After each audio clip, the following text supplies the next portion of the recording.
آج جو دوسرے سڑکوں پہ ہیں وہ اس زمانے میں مشرف کے بغل بچہ تھے. کالا باغ ڈیم اور گریٹر تھل کنال.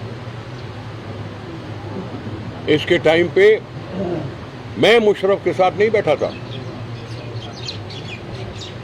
یہ لوگ بیٹھے ہوئے تھے. مشرف سے پہلے نواز شریف کے ساتھ یہ لوگ بیٹھے ہوئے تھے. وہ لیاقت جتوئی بیٹھا تھا, یہ جلال محمود شاہ بیٹھا تھا,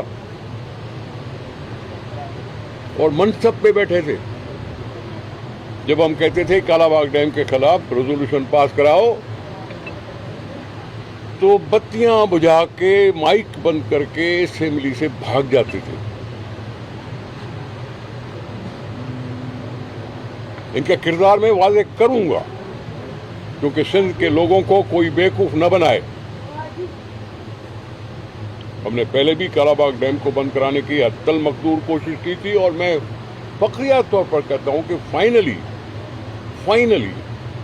وزیر اعظم راجہ پرویز اشرف جو پیپلز پارٹی کا وزیر اعظم تھا, اس نے اعلان کیا تھا کہ پیپلز پارٹی کے ہوتے ہوئے کالا باغ ڈیم نہیں بنے گا. یہ ہوا تھا.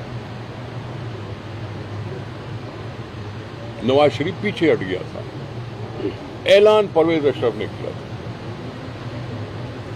جب یہ ہمارا ماضی ہے تو ہم آئندہ بھی سندھ کو بچانے کے لیے